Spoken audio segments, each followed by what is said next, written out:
গাজায় 15 মাসের যুদ্ধ এবং শত সহস্র প্রাণ ঝরে যাওয়ার পর অবশেষে ইসরায়েল এবং হামাসের মধ্যে যুদ্ধবিরতি চুক্তিতে উপনীত হতে পেরেছেন আলোচকরা। কিন্তু যুদ্ধবিরতি ঘোষণার পরও গাজায় ইসরায়েলি হামলায় কমপক্ষে 30 ফিলিস্তিনি নিহত হয়েছেন।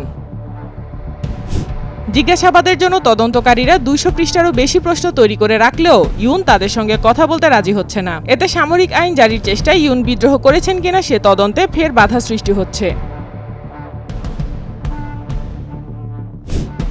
নেতানিয়াহুর জোট সরকারের বড় জোট রিলিজিয়াস জায়নিজম পার্টি হুমকি দিয়েছে, হামাসের সঙ্গে যদি চুক্তি হয় তাহলে তারা সরকার থেকে পদত্যাগ করবে। এই বিষয়টি নেতানিয়াহুকে বেকায়দায় ফেলেছে। তিনি নিশ্চিত হতে চাচ্ছেন দলটি সরকার থেকে পদত্যাগ করবে কিনা।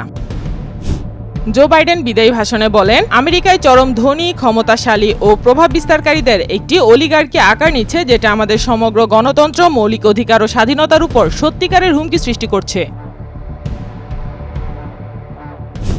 পাকিস্তানকে সন্ত্রাসবাদের এপিসেন্টার বলায় ভারতের সেনাপ্রধান জেনারেল উপেন্দ্র দ্বিবেদীর কঠোর সমালোচনা করেছে পাকিস্তানি সেনাবাহিনী। প্রতিবেশী দেশের সেনাবাহিনীকে রাজনীতি চর্চা থেকে মুক্ত থাকার আহ্বানও জানিয়েছে পাকিস্তানের সেনাবাহিনী।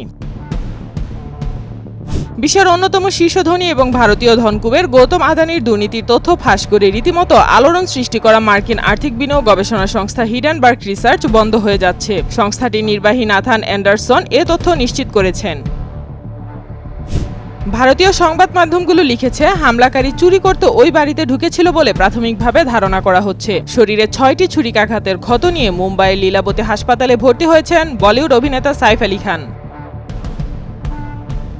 শেখ হাসিনা ঘনিষ্ঠের থেকে ফ্ল্যাট উপহার নেওয়া, রূপপুর পারমাণবিক বিদ্যুৎ কেন্দ্র থেকে অর্থ আত্মসাৎ সহ নানা অভিযোগের মুখে মন্ত্রিত্ব ছাড়তে বাধ্য হন ব্রিটেনের সিটি মিনিস্টার টিউলিপ সিদ্দিক। এসকের মালিক ইলন মাস্ক তিনি বলেছেন, ব্রিটেনের ক্ষমতাসীন লেবার পার্টি দুর্নীতি বিরোধী মন্ত্রী নিজেই একজন দুর্নীতিবাজ। মিজোরাম পুলিশের মিডিয়া সেল জানিয়েছে, গোপন সংবাদের ভিত্তিতে মামিত জেলার পশ্চিম ফেইলিং থানার সাইথা গ্রামে যৌথ অভিযানে অস্ত্রের চালান জব্দ ও 5 জনকে গ্রেপ্তার করা হয়। অস্ত্রের মধ্যে রয়েছে 6টি AK-47 রাইফেল, 10,050টি কার্তুজ এবং 13টি ম্যাগাজিন।